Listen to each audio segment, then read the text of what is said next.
Visceral reflexes now, and I'm going to combine that with the second section, which is on neurotransmitters. They don't quite fit together as neatly as some of the others, but this one's pretty short, so we're going to do it that way. Visceral reflexes. Visceral sensory neurons. The visceral sensory neurons send information about chemical changes, stretch, temperature, and irritation of the viscera, or organs. Their receptors for those visceral sensors are free nerve endings that are widely scattered throughout the viscera. Cell bodies are located in the dorsal root ganglia and in sensory ganglia of cranial nerves. Their axons travel in the same nerves as autonomic motor fibers, so parasympathetic fibers of the vagus nerve, as they monitor conditions of the organs serviced by those autonomic nervous system fibers. So the visceral sensory neurons can converge on the same second-order sensory neurons, and that receives input from a somatic sensory neuron, and that is part of the explanation we discussed before of referred pain. So a visceral reflex arc has the same components as somatic reflex arcs. There's going to be a receptor, sensory neuron, integration center, and a motor neuron and effector. The big differences between these and somatic reflex arcs are the visceral reflex arc has 2 consecutive neurons in the motor pathway, which we just went through in the last section. And the afferent fibers are visceral sensory neurons, while the effectors are smooth muscle, cardiac muscle, and glands, not skeletal muscles. Some examples of visceral reflexes include the emptying of the rectum and the bladder. The 3 neuron reflex arcs exist within the wall of the gastrointestinal tract. They also involve the enteric nervous system, which is made up of sensory neurons, interneurons, and motor neurons.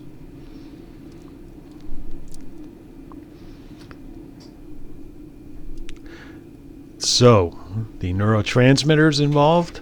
The major neurotransmitters of the autonomic nervous system are acetylcholine and norepinephrine. Acetylcholine is the same chemical, same acetylcholine used by somatic motor neurons.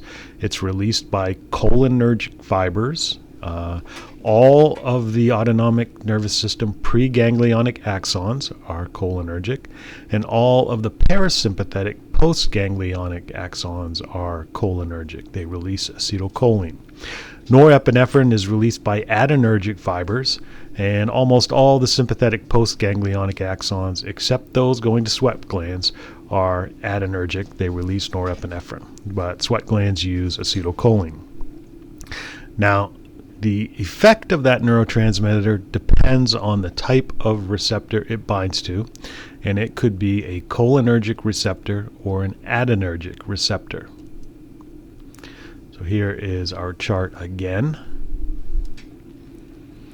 The cholinergic receptors bind acetylcholine, and there are 2 major classes of acetylcholine receptors: nicotinic receptors and muscarinic receptors.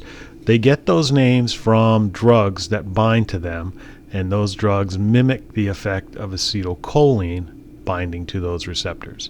So the nicotinic receptors will also bind to nicotine, and the muscarinic receptors will bind to muscarine, and muscarine is a poison derived from mushrooms. So the nicotinic receptors are found on all postganglionic neurons, sympathetic and parasympathetic. The hormone-producing cells of the adrenal medulla have nicotinic receptors. The sarcolemma of skeletal muscles has nicotinic receptors. And when acetylcholine binds to a nicotinic receptor, you get a stimulatory response. It will open the ion channels and depolarize the postsynaptic cell. The muscarinic receptors are found on all the effector cells stimulated by postganglionic cholinergic fibers.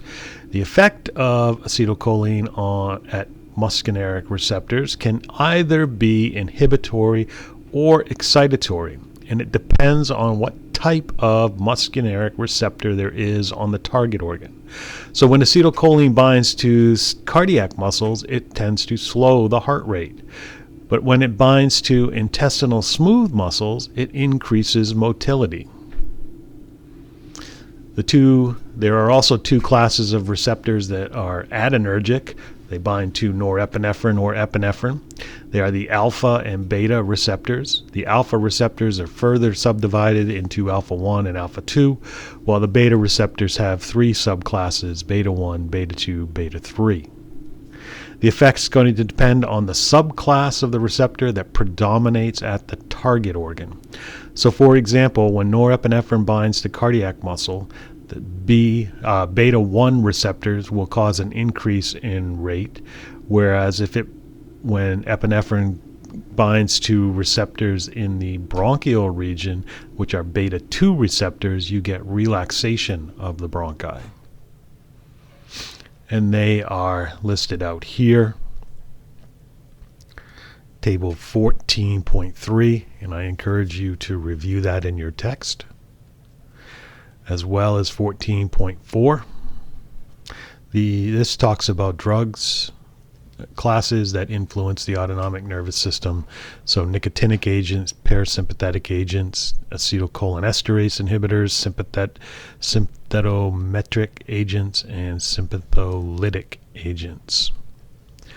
And that will wrap up those two sections.